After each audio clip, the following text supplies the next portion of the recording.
Negócios da semana, numa edição especial a partir da Alfândega do Porto. Eu começo por citar dois economistas americanos, daqueles que têm sempre soluções para os problemas da Europa. Um deles veio a Portugal em 2012. À chegada ao aeroporto, disse aos jornalistas que a austeridade não levava a lado nenhum e que a solução para a Europa não era aquela. À saída, disse simplesmente: no vosso caso, eu faria o mesmo. Já mais recentemente, esta segunda-feira, Paul Krugman veio a Portugal e disse também: há países que não gostariam de estar no euro ou que já se arrependeram, mas uma vez que estão dentro do euro, é melhor pensarem em controlar os seus custos salariais e é melhor pensarem em reformas estruturais. O primeiro economista chamava-se Joseph Stiglitz. Todos eles têm muitas soluções, mas nós temos um quadro que todos conhecemos, estamos dentro da zona euro. Temos que trabalhar dentro destas regras. Penso que não há uma ideia de sairmos da zona euro e é neste quadro que os empresários trabalham e que as famílias e o Estado planeiam as suas despesas e fazem os seus orçamentos. É um mote para a conversa com José Pedro Cabral dos Santos, administrador executivo da Caixa Geral de Depósitos, tem a área do crédito às grandes empresas e também às PME. Carlos Melo Ribeiro, presidente do grupo Siemens Portugal, que tem muita inovação em Portugal e que trabalha com mercados por esse mundo fora, e também António Portela, presidente executivo do grupo Bial, também já conquistou alguns mercados no exterior. Vamos saber como, mas antes vamos começar com uma pergunta que tem a ver com a política económica e com este enquadramento que temos em Portugal. Carlos Melo Ribeiro, nós vemos neste momento uma discussão, uma agenda, que é a seguinte: aumento do salário mínimo, devolução de subsídios, devolução de salários, devolução de sobretaxa de IRS, redução de sobretaxa de IRS, e é um quadro em que parece que reformas estruturais e outras questões de fundo que existiam desapareceram da agenda. Estamos no caminho certo ou não estamos a discutir as coisas que o país queria? Eu, como cidadão, acho isso tudo ótimo. Aliás, acho que não devia pagar 60 e tal % de impostos e que deviam ser muito mais baixos e que isso faria bem à economia. Mas, para mim, e sem meter muito na política ou na política económica, as contas são simples. Nós temos que gastar o que temos que aprender a poupar e temos que aprender a pensar no futuro. Acho que são os dois pontos principais onde Portugal peca, é não fazer uma estratégia no futuro, para o futuro, e não unir esforços para isso. A partir daí, depois, nós podemos escolher muitas políticas, podemos escolher muitos caminhos diferentes e todos podem dar certo se nós formos consequentes e se unirmos os esforços para isso. Vamos com certeza falar mais. Eu vejo que está a ser um bocadinho politicamente correto. Ou alguma coisa que queira criticar correto, muito diretamente? E eu acho que economicamente correto também, porque o princípio é sempre muito simples. É sempre não gastar mais e guardar algum bocadinho para investir. Eu tenho a responsabilidade de representar uma empresa enorme, que não tem dívidas, que guarda muito para investir, que guarda mais durante a crise, que faz todo esse tipo de gestão que nós temos que fazer, e com certeza que não podemos entrar aqui em entusiasmos e gastar mais outra vez do que temos. E o país está a entrar nesses entusiasmos? Isso é que começar pelo país político? Isso é que nós vamos ver. Tem receio?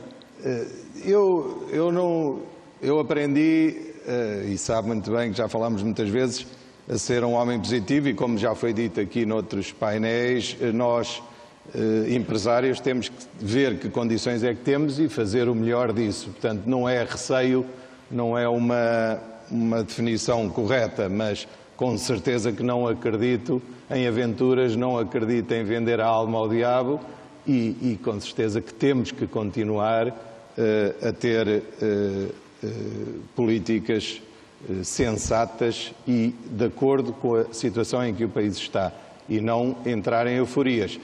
Os governos que estão e que já estiveram são ambos capazes. O que eu queria é que se juntassem os esforços e que aproveitassem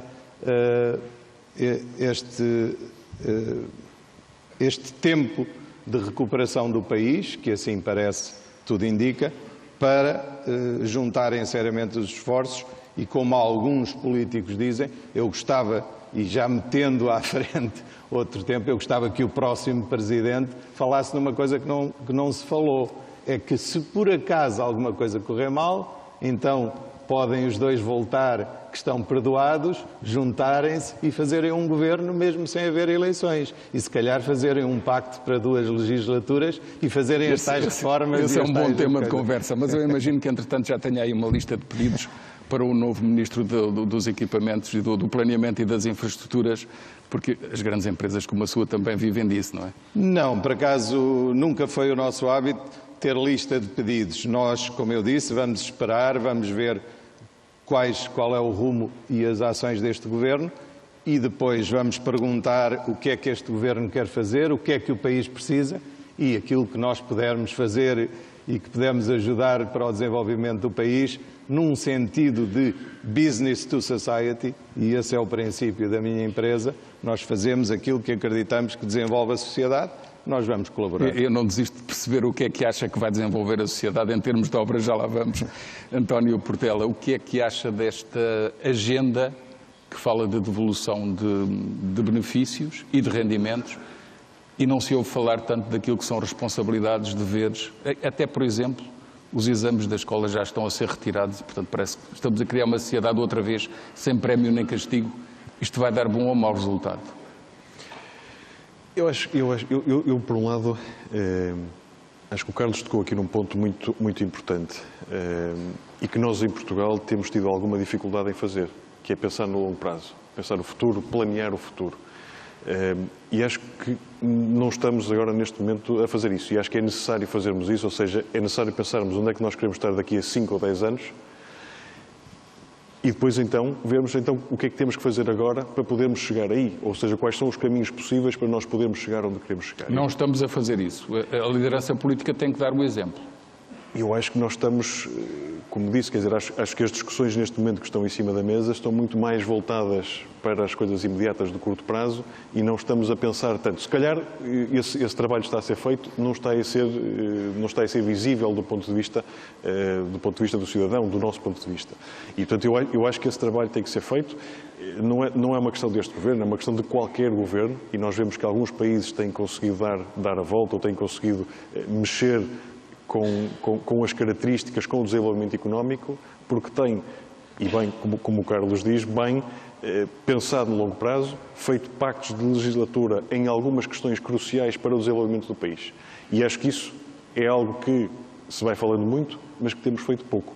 E, portanto, eu acho que as questões que se têm, obviamente eu acho que todos gostavam que os salários aumentassem, que as pensões possam aumentar.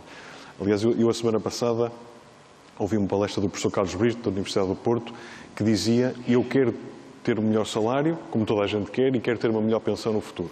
Mas para isso precisamos de produzir mais, precisamos de vender mais como país. E enquanto não fizermos isso, não podemos ter as duas coisas têm que ser casadas. E, portanto, esse trabalho de planeamento a longo prazo tem que ser feito. Como é que nós vendemos mais, como é que nós produzimos mais e, ao mesmo tempo, tem que ser feito um trabalho de aumento de salários e de pensões. É o que está a fazer no seu grupo, a motivar as suas pessoas para produzirem mais e para vender mais. É inevitável que isso tenha que acontecer e, portanto, o que nós temos feito não é agora, mas é desde há 20 ou 25 anos atrás, é procurado desenvolver novos medicamentos, novos produtos, motivando as pessoas para, digamos, a expansão. Claro que o que isso tem feito é que nós temos tido a capacidade de recrutar mais pessoas, portanto, temos gerado mais emprego, temos pago salários que eu acho que são salários bem acima da média, porque também recrutamos pessoas muito qualificadas para aquilo que estão a fazer e, portanto, torna-se atrativo para quem está lá dentro, mas também se torna atrativo para quem está fora e queira trabalhar connosco. E, portanto, gera-se, no fundo, um ciclo positivo de que, se a empresa gera mais valor, tem mais capacidade para pagar a quem está, seja em fixo, seja em variável, e tem mais capacidade para recrutar. À medida que vamos buscando mais gente boa, essa gente boa gera mais ideias, gera produtos inovadores e, portanto, acabamos por gerar um ciclo positivo que esperemos que nos leve a esse crescimento. No seu setor, dependendo também daquilo que é a política pública e o que são incentivos de Estado e ajudas europeias para desenvolver, nomeadamente, novos medicamentos. Não vive na matriz liberal pura sem precisar do Estado. Não, exatamente pelo contrário. Nós somos dos setores mais regulados. Desde que nós descobrimos uma molécula, todo o processo de desenvolvimento é regulado, o processo de produção, a aprovação, os preços com participações, todo o processo é um processo altamente regulado. E, portanto, nós somos obrigados a viver com essa Sim, mas também é precisar de recursos públicos para desenvolver esses produtos. Também precisamos. Eu acho que nós não teríamos sido capazes de fazer o percurso que fizemos se não tivéssemos tido esses apoios.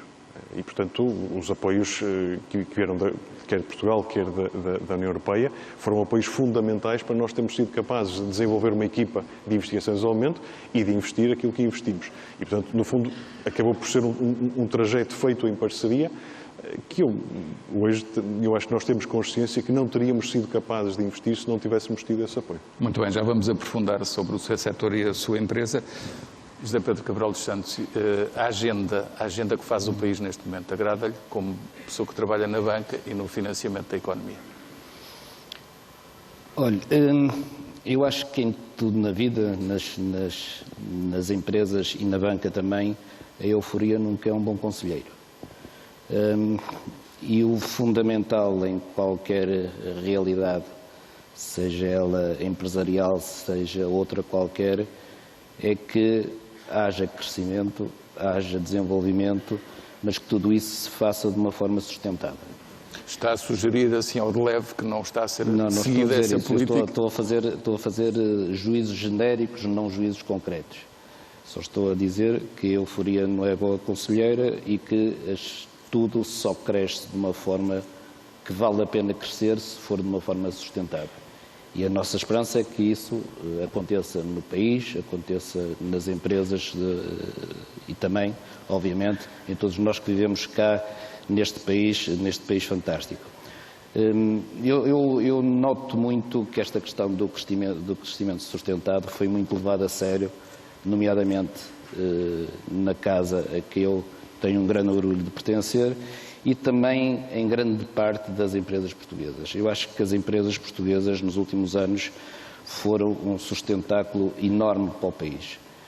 Acho que se as empresas, nomeadamente as empresas exportadoras, não tivessem tido o comportamento que tiveram, a situação do país seria com certeza pior do que é hoje. Foi precisamente por isso que eu lhe perguntei pela agenda, porque a agenda agora fala mais de consumo interno e menos de iniciativa de procurar mercados e exportar. Eu acho que não pode ser o 8 nem o 80.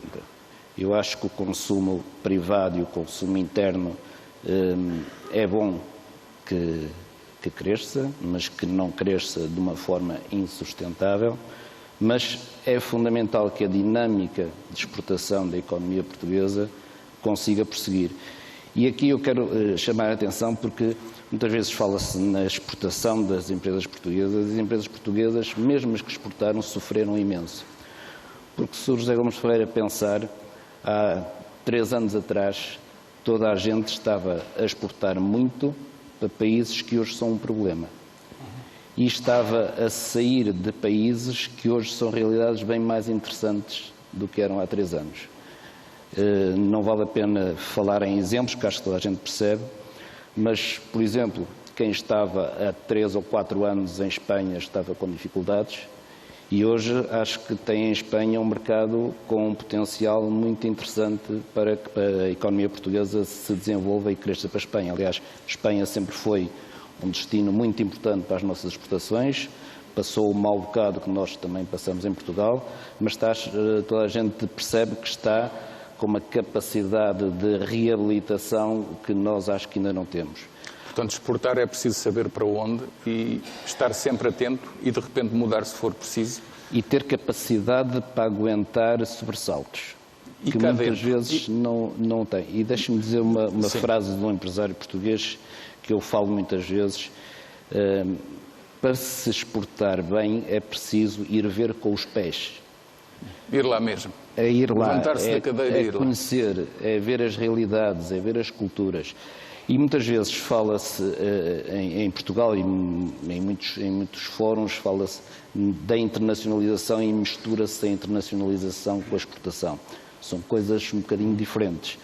Eu acho que exportar é, não obstante ser algo muito difícil, é bem mais fácil do que internacionalizar. Claro que é um conceito mais vasto.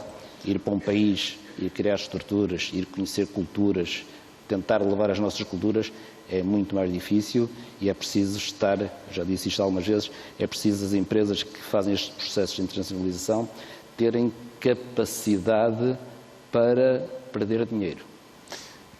Eu, em relação ao mercado interno, ouvi-o há bocadinho dizer em conversa informal que há muitos bons indicadores, nomeadamente em concessão de crédito para compra de habitação. Portanto, foi antes até da mudança de governo que isso aconteceu. O consumo interno, basta ver os números que se queiram ver, o ano de 2015 está com um crescimento grande. Na parte do imobiliário, que é muitas vezes um setor que é diabolizado em Portugal, acho que o ano de 2015 foi um ano muito interessante. Não obstante todos os problemas que surgiram, nomeadamente com a questão dos vistos gold, há investimento estrangeiro a vir para Portugal e a continuar a vir para Portugal. As cidades como aqui o Porto ou como Lisboa estão a sentir uma procura de investidores internacionais relativamente ao imobiliário, e na parte mesmo do consumidor, de quem compra casa, quer seja para uma primeira habitação, para uma segunda habitação, até para rendimento, já que os bancos não estão a pagar taxas de juros para os seus depósitos muito interessantes. Comprar para arrendar. Comprar para rendimento, por exemplo, para arrendar. E isso está-se a notar. O número que eu há bocado estava aqui a falar com o José Gomes Ferreira relativamente à Caixa, por exemplo. A Caixa este ano, em 2015, do seu património próprio, que por vários motivos veio à sua posse, nós conseguimos este ano, com números de outubro, já ter vendas superiores ao ano passado em 60%. O crédito à habitação que nós estamos a produzir, nós este ano, nos primeiros 7 meses do ano, fizemos tanto como o ano passado inteiro. E, portanto, estamos a sentir uma dinâmica também de algum consumo, com uma característica que é muito importante que está associada, é que a qualidade do crédito à habitação novo é bem melhor do que a qualidade da carteira de crédito que nós temos. Muito bem. Ainda bem, porque houve muitos sustos e ainda há muitos problemas para resolver, como o Presidente da Caixa dizia há bocado. Carlos Melo Ribeiro, e na sua empresa, no seu grupo empresarial, continua a contratar gente e a crescer? Sim, nós acabamos o ano em setembro, contratámos 370 novas pessoas, tudo na área tecnológica, mas eu gostava de comentar o que já se disse aqui. Nós estamos numa discussão de empresas, normalmente gostamos muito de dizer mal da comunicação social e dos políticos, mas eu diria que aí as culpas são todas partilhadas. Somos todos espelhos dos outros e a sociedade reflete isso. Porque, disse há bocado, as empresas estão a salvar esta recuperação do país. Mas porquê? Porque estão a fazer agora o que deviam fazer sempre. A trabalhar, a criar valor mas depois vamos e não a consumir e a gastar e a destruir valor. E por isso que foi muito o que se fez nos tempos das euforias. Portanto, as empresas estão a fazer o seu papel. Nós estamos a aproximar-nos, os próximos 10, 15 anos, vão ser extraordinariamente ativos e poder dar oportunidades a países como Portugal extraordinários. Eu não digo a criação do maior mercado do mundo entre os Estados Unidos e a Comunidade Europeia, onde nós ficamos no meio, quer queiramos, quer não. Isso é tudo relativo, eles passam por cima. Mas não, porque até os americanos já começaram nos seus planeamentos a vir para aqui e a vir. E é interessante porque há movimentos mesmo na parte industrial já neste sentido. Depois, a parte da digitalização vai tornar o termo periférico também irrelevante. E, portanto, nós temos aqui tudo o que há para fazer e é aí que nós estamos a apostar. É na área tecnológica, é na área de network no mundo, é na área do sharing economy, é tudo essas empresas novas que começam que nos vão dar uma oportunidade extraordinária. Agora, nós estamos a preparar-nos para isso. E nós estamos, por exemplo, aqui em Portugal, ainda ontem estivemos a discutir, vamos fazer um check-up quais são as divisões preparadas para a digitalização, vamos preparar as pessoas, vamos investir, vamos procurar essas pessoas e vamos fazer um shifting naquilo que nós podemos fazer para o grupo internacionalmente, estudando muito bem aquilo que queremos fazer. E, entretanto, depois, discretamente, vai ao gabinete do Dr. Pedro Marques e diz-lhe assim, olha, não te esqueças, um aeroporto novo é bom de se fazer, como o Dr. Carlos Melo Ribeiro dizia em 2009, nós temos dinheiro e vamos financiá-lo, queremos ainda recuperar o projeto do TGV, que a Siemens precisa de ter para ganhar dinheiro, e, portanto, é assim que vai atuar. E depois vai ter com o embaixador fala com o Primeiro-Ministro, e, portanto, circulam assim, no sentido de interesses que são legítimos, não estou a dizer que não sejam legítimos. Claro, aliás... Também assim se faz a economia, não é? Aliás, a senhora do ano foi a senhora Merkel, por alguma razão, é porque teve algum valor nessas coisas todas que mencionou. Mas eu não vou precisar de fazer força para fazer um aeroporto, porque ele, se todos tivermos bom senso, está a arrebentar por aí. Claro que eu adoraria vir de comboio de alta velocidade e vir ao Porto, ir e vir, mas um dia, se calhar, quando tivermos dinheiro, pensaremos em fazer isso. Se calhar, eu venho por estas autoestradas magníficas e gosto imenso de as usar, porque estou sempre sozinho e viajo muito à vontade.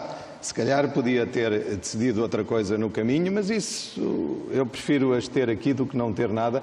É interessante que Portugal está no meio da tabela com tendência para cima num estudo que nós fizemos sobre a capacidade de digitalização, que é o futuro e que é aquilo onde nós temos que ter atenção em todas as áreas, e Portugal está no meio, bem situado para subir. Os pequenos países vão ter uma oportunidade enorme porque vão poder fazer mais depressa essas transições. Aqueles que fizerem e aqueles que unirem os esforços e pensarem para a frente para trabalhar nesse sentido. António, partilha deste otimismo?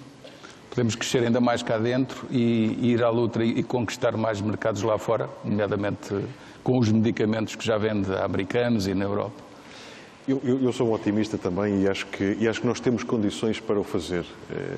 Porque uma coisa é ser otimista e não ter condições ou não ter recursos para o fazer. E acho que nós em Portugal, e agora entrando um bocadinho na área da saúde, nós temos condições para fazer coisas, para dar cartas a nível internacional. A área da saúde vai este ano exportar mais de 1.000 milhões de euros, o que é duplicar o valor do que fazia há 4 anos atrás, acho eu, ou mais que duplicar aquilo que fazia há 4 anos atrás. É a área onde tem mais doutorados em Portugal e, portanto, ou seja, a área da saúde tem um conjunto, foi-se preparando ao longo dos anos e tem um conjunto de recursos que tem conseguido fazer. É verdade que quando falamos na área do medicamento hoje não somos muito, mas há muitas áreas à volta do medicamento, na saúde, que têm conseguido fazer um trabalho de desenvolvimento. Muitas delas nem sequer começam por Portugal, são empresas que começam e que praticamente só exportam e que têm conseguido desenvolver quer produtos, quer serviços, muitos na área digital, que competem à escala internacional. E eu acho que a saúde eu acho que o caso ainda é relativamente pouco conhecido, mas a saúde tem conseguido desenvolver uma série destes produtos e serviços novos, diferenciadores, que têm inovação e que competem, que estão a começar a competir à escala internacional. E esse é um bocadinho, digamos, nós fazemos parte desse grupo de empresas que tem feito isso.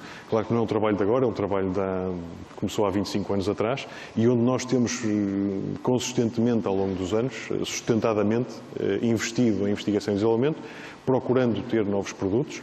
E se nós olhamos há 10 anos atrás, nós provavelmente tínhamos 95% da nossa faturação em Portugal e este ano fecharemos com 60% fora de Portugal. E, portanto, há o facto de termos conseguido desenvolver medicamentos novos que são diferenciadores, que foram aprovados pelas autoridades europeias. Pode falar deles, não há problema de falar de marcas. Mas estava a referir o medicamento para o Alzheimer. Para a epilepsia, o Zebenix para a epilepsia. E esse é o primeiro que está na Europa e está nos Estados Unidos e, portanto, que está a fazer o seu caminho. E temos um segundo medicamento para o Parkinson, que se tudo correr bem, no próximo ano também estará disponível na Europa. E, portanto, nós quando desenvolvemos um medicamento novo, não o desenvolvemos para o mercado português, nem sequer para o mercado europeu. Quer dizer, um medicamento novo só se paga se nós o conseguimos levar à escala internacional. E para isso precisamos de ter uma equipa forte, com doutorados. E quando os potenciais compradores olham para si e para a sua equipa, perguntam, mas de Portugal não tem a tradição disto, não ficam desconfiados? Eu acho que eu hoje já tenho a sorte de já termos feito este caminho há muitos anos. E, portanto, há 15 anos atrás era assim. Há 15 anos atrás, Portugal não tem tradição nenhuma na área da saúde, farmacêutica, medicamento, e, portanto, olhavam para nós, faziam-nos muitas perguntas.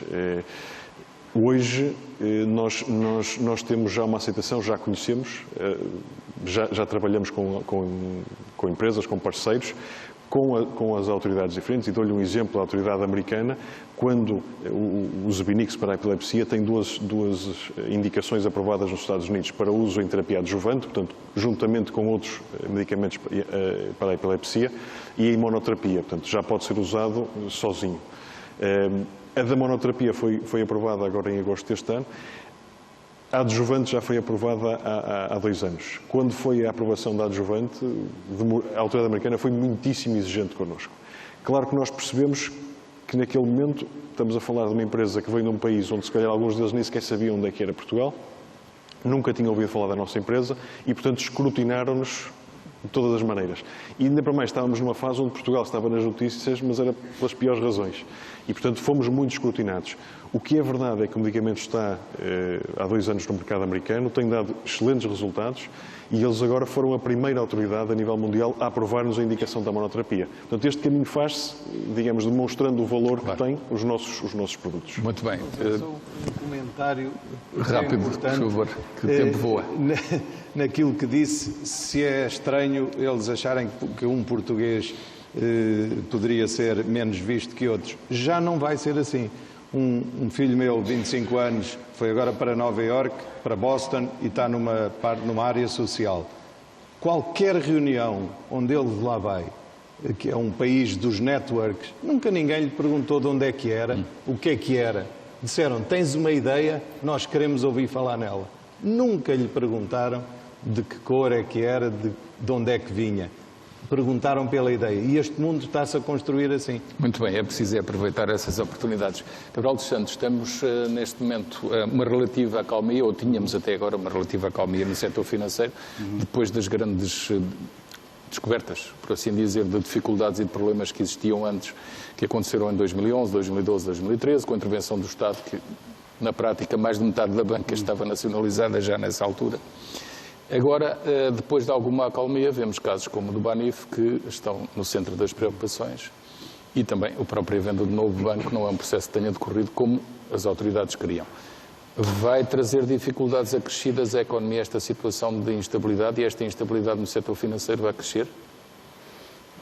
A instabilidade no setor financeiro cria sempre problemas a qualquer economia. Existe por causa do Banif, certo?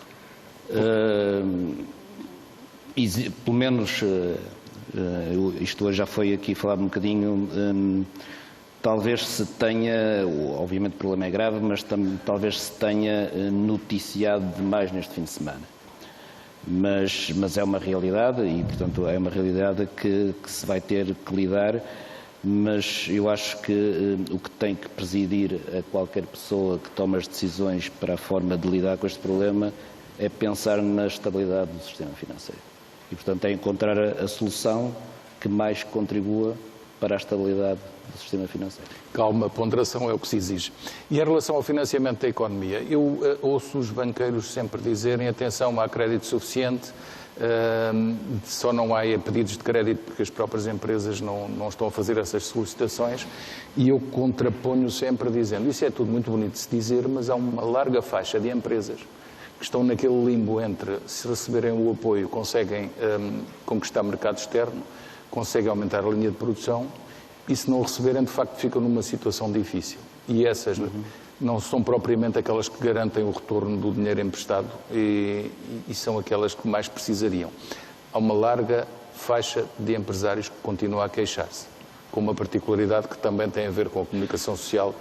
Muitas vezes não falam porque depois podem ter uma vida ainda mais dificultada. Reconhece essa faixa de empresariado que precisa de ajuda? Como em todo sítio no mundo, há empresas que precisam de ajuda. Mas a minha dúvida é se a ajuda passa por elas terem mais dívida.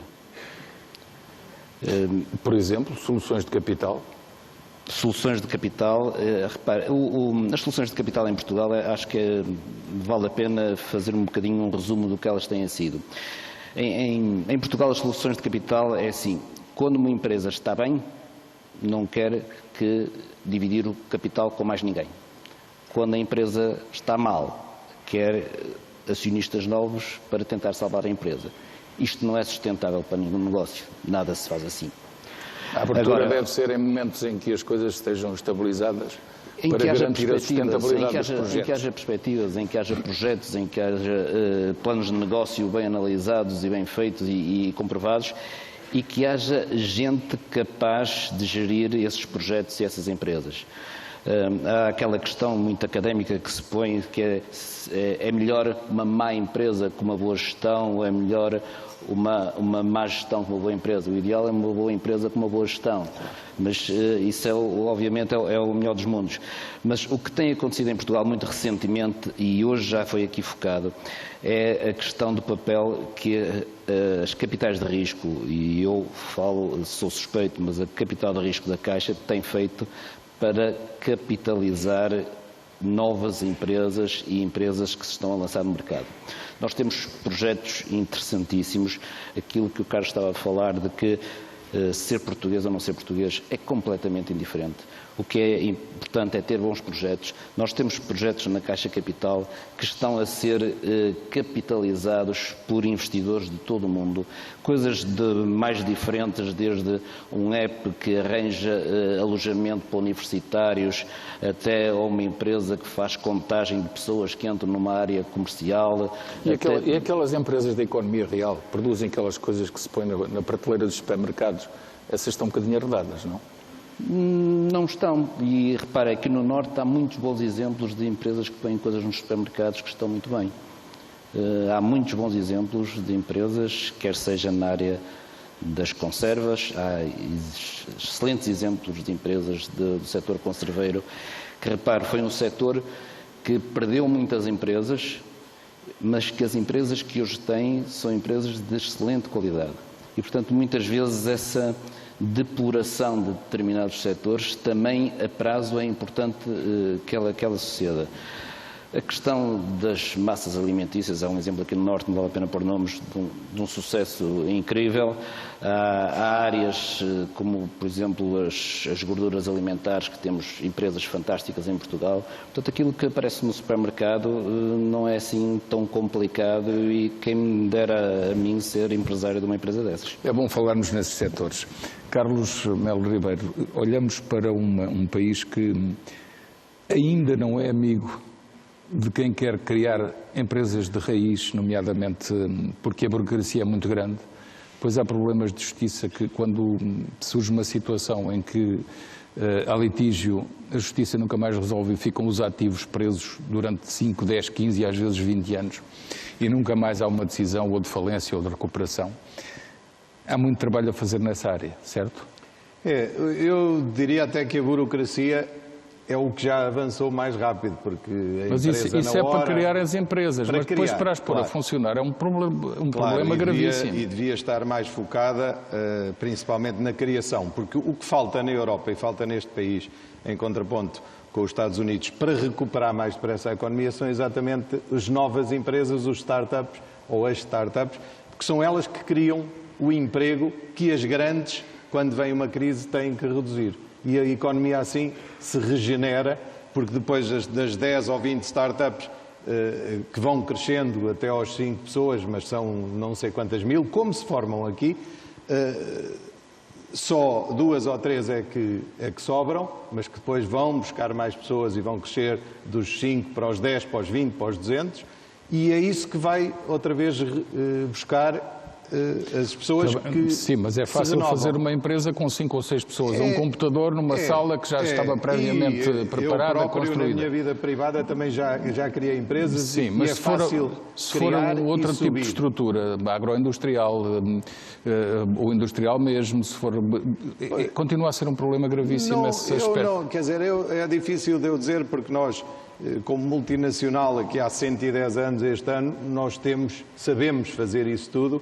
E para nós não é difícil, mesmo com as dificuldades que às vezes deste país, nós já o conhecemos, para nós não é difícil. Eu acho que também já não é difícil e que devia ser mais fácil ainda o fazer empresas e criar empresas. Nós temos a mesma habilidade de qualquer país no mundo de fazer empresas, de criar valor e de ter a habilidade para as criar. Temos uma habilidade extraordinária para destruir esse valor de tempos em tempos, porque não respeitamos regras, porque não apoiamos como deve ser, e tudo isso é que tem que mudar, apoiar mais na fase inicial, que já começa neste país a estar. É impressionante, quando eu estava na atividade da Cotec, mais ligado, hoje ir às universidades e ver os startups e as ideias que crescem, é muito gratificante. Imagino Portanto, a necessidade originou isso. Imagino que esteja descontente com um IRC que ia descer e agora já não desce mais. Não,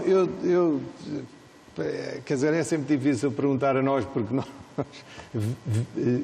funcionamos acima dessas coisas. Agora, isto é, não pagam impostos em Portugal. Pagamos impostos Esta em foi Portugal. uma provocação na sequência do que disse. Não, aliás, está acima. Aliás, eu tenho lá contabilizado nestes últimos anos, que por acaso sou o CEO mais antigo das IMAs do mundo, fiz 20 anos aqui este ano, nós já pagámos cerca de 2 bilhões diretos, sem contar com aquilo que pagamos nos salários e aquilo que pagamos os IVAs estão contados. Portanto, os impostos diretos que a nossa empresa pagou. Portanto, é muito dinheiro que deixamos aqui. E, aliás, digo-lhe já que a política internacional das IMAs, e eu penso que das grandes multinacionais, cada vez mais nós recebemos instruções até do Tax Department que não podemos baixar muito. Então, e aquela caixa postal que tem lá e aquela caixa postal que tem lá no Luxemburgo funciona bem? No Luxemburgo. Não sei do que é isso. Também era uma provocação, eu sei. Há quem faça isso. Mas tem as IMAs no Luxemburgo, como tem as IMAs em cerca de estava a brincar no sentido países. de haver muitas corporações que usam o Luxemburgo. E temos aqui, com certeza, contas na Caixa, por exemplo, claro. E noutros bancos portanto, ajudam a economia. Portanto, ajudamos a economia, criamos valor, mas não tenho dúvida nenhuma disso, que é essa a postura, e por isso é que se fala sempre dos investimentos estrangeiros, porque além disso ainda trazemos para cá as melhores práticas mundiais. Claro, e o investimento alemão é sempre referenciado como aquele que é sustentado e é para ficar. António, reformas que ainda falta fazer, algumas que se calhar foram interrompidas, outras nunca iniciadas, o que é que pede às autoridades do país? Eu acho que voltamos um bocadinho à questão de planear e de ter compromissos a longo prazo. Agora fazia a pergunta sobre o IRC. Eu acho que aquilo que é pior para o cidadão e para as empresas é não haver estabilidade. E, portanto, eu acho que as reformas têm que ser feitas e nós temos todos que saber que está decidido assim e vai ficar assim. A pior coisa que nos podem fazer, eu acho que quer que seja para o cidadão, quer seja para as empresas, é estarem constantemente a mudar. Hoje paga mais, amanhã paga menos, depois da manhã paga menos, mas é noutra coisa. O planeamento que nós fazemos nas empresas, e que as famílias também fazem, obviamente, é com base, digamos, nas regras que o Estado define. E, portanto, se o Estado está constantemente a alterar as regras, nós depois temos de ter capacidade para alterar o que estamos a fazer internamente. E, às vezes, isso não é fácil fazer. E, portanto, eu acho que tem que existir. Há reformas que têm que ser feitas. Eu acho que houve bastantes coisas que foram já feitas e, digamos, a questão das empresas e da burocracia, fala-se muito nisso. É verdade, é preciso melhorar, mas o caminho que foi feito até agora foi um caminho longo e não são coisas que se mudem de um dia para o outro. Eu acho que nós hoje estamos muitíssimo melhor no que é a burocracia. A Justiça precisa claramente de melhorar. Nós todos temos consciência em Portugal que as coisas encravam e não avançam de forma como seria de esperar. Acho que na área da saúde há muitas reformas ainda por fazer, nomeadamente nos hospitais, os serviços. Nós em Portugal tendemos um bocadinho a pensar todos. Obviamente nós queremos ter medicamentos de preferência sem ter que pagar e queremos ter assistência, quer de saúde, quer social, sem ter que pagar. Mas o não ter que pagar é um engano, porque nós pagamos é dos nossos impostos, pagamos indiretamente para lá chegar. E é claramente, e os estudos estão feitos nessa área, é preciso que vamos avançando. Nós temos que concentrar, todos nós queremos ter um hospital à porta de casa com todas as valências possíveis. Ora, isso não é razoável, nem acontece nos outros países. Há serviços, tem que haver especializações em alguns sítios e, portanto, tem que ser feito esse trabalho, foi estudado, e tem que ser feito agora implementado esse trabalho de ter especializações, de os hospitais se especializarem em algumas áreas, porque vão ser muito melhores se virem muito mais casos, vamos ter lá os melhores clínicos, vamos ter a melhor formação. E, portanto, há ainda coisas que é possível fazer. Carlos, ouvi-o referir a questão das presidenciais. Imagino que há uma eleição de um presidente que depois ousa interferir na governação e que há uma instabilidade institucional. É um cenário plausível? É interessante que numa reunião de quadros há pouco tempo na Alemanha, semana passada, um convidado de uma grande seguradora mundial deu um recado sem saber quem é que estava na plateia, estavam pessoas do mundo inteiro, disse: agora vamos ter que ter cuidado nos próximos 6 meses para investir em Portugal. E a Espanha vamos ver. Portanto, com certeza que é preciso que o país demonstre que tem estabilidade e que tem intenções sérias na sua forma de governar. E quando eu digo seja A, seja B, claro que eu excluo sempre os extremistas e eu acho interessante que aqui se demonstre muita preocupação porque a extrema-direita na França está a ter votos, mas aqui a extrema-esquerda ou a que está contra o regime já não faz mal. Claro que faz.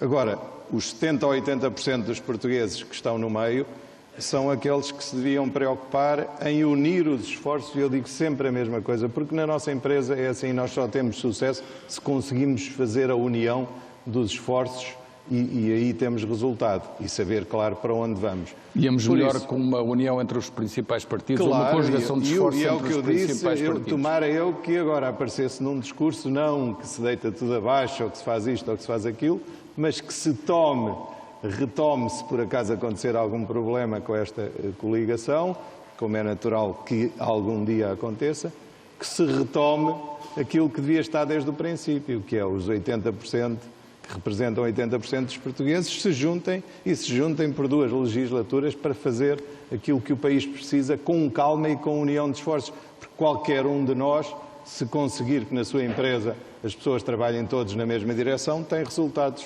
positivos. Como se fez em vários países, nomeadamente na Alemanha ainda exatamente. Atual, não é?